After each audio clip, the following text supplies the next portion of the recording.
I'm an idiot. I'm the first one to jump on a reckless, dumb idea, and I've never turned down a dare. For example, I was dared to ask my date to millball during this speech. So, Taylor, what do you say? Yeah!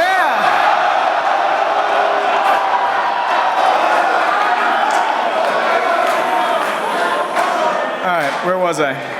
Oh yeah. So I'm an idiot, and I never turned down a dare.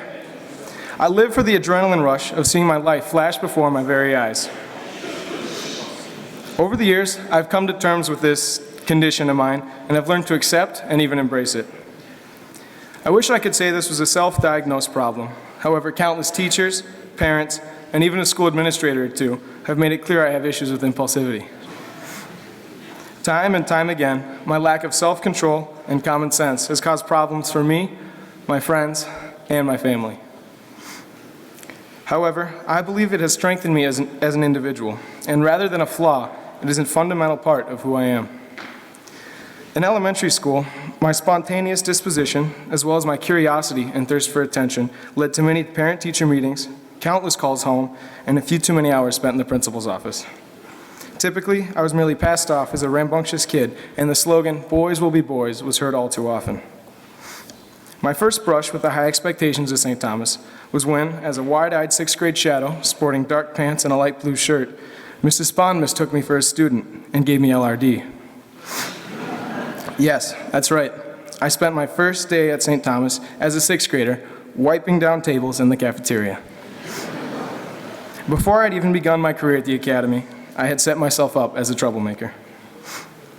Entering middle school, I assumed that I would be whipped into shape by those very high expectations of St. Thomas. However, as Mr. Fleischecker can attest, this was not the case. I quickly became a student teachers kept an eye on, and one they expected to slack off and screw around. I was gradually losing my grip on my dream of being a good young cadet.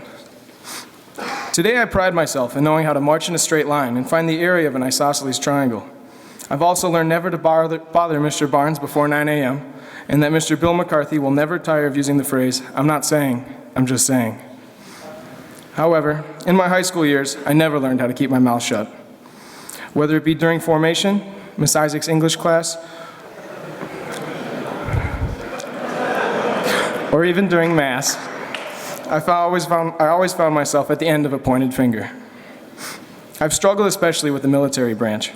At one point, Pat McManus and I had accumulated more demerits than the rest of our entire company.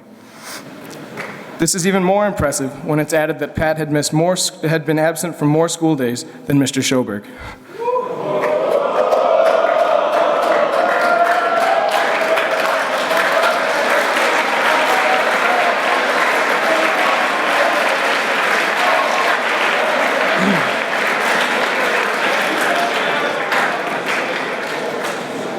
Even outside of school, I found myself in hot water.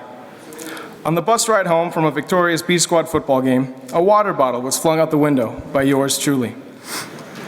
I guess now would be a good time as any to formally apologize for the countless burpees and sprints we had to run the next day.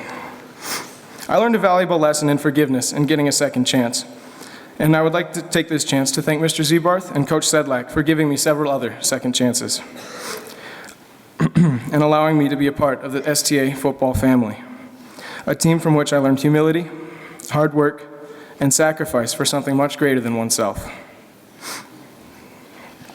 Despite these struggles and poor decisions, I still find myself standing in front of you here today. My knack for mischief has been sugar-coated as impulsivity and exaggerated as recklessness or even self-destruction.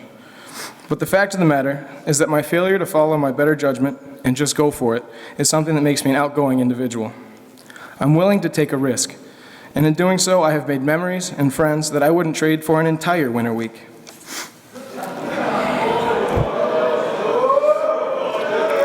In a way, it has given me a chance to mature, and that I've learned how to repair damages and deal with failures, acknowledge my downfalls, and take responsibility for my actions.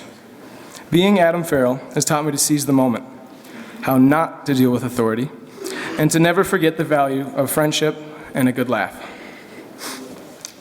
After learning that I would be leaving St. Thomas late in my junior year, I sat alone in that office, my entire world crashing down around me. I was no longer welcome at a place I cherished, full of people I had come to love.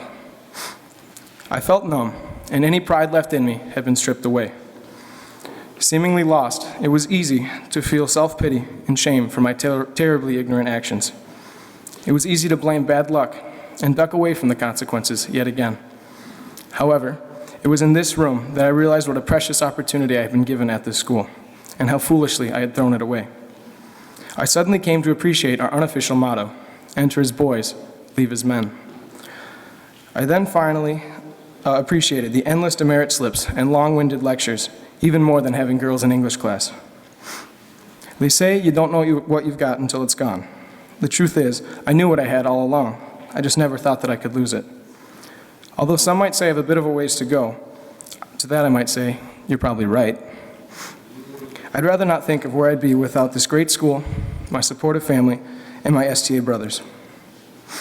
My grandfather once told me, love many, trust few, and always paddle your own canoe. And I've truly come to embrace this passage. I love who I am, and although my actions might have caused a gray hair or two on my mom's head and a lack of hair on my dad's, I wouldn't have had it any other way. Although some might just want to float down the lazy river, I choose to take my canoe through the rapids. It might be a bumpy ride, but I'll see you on the other side. Thank you.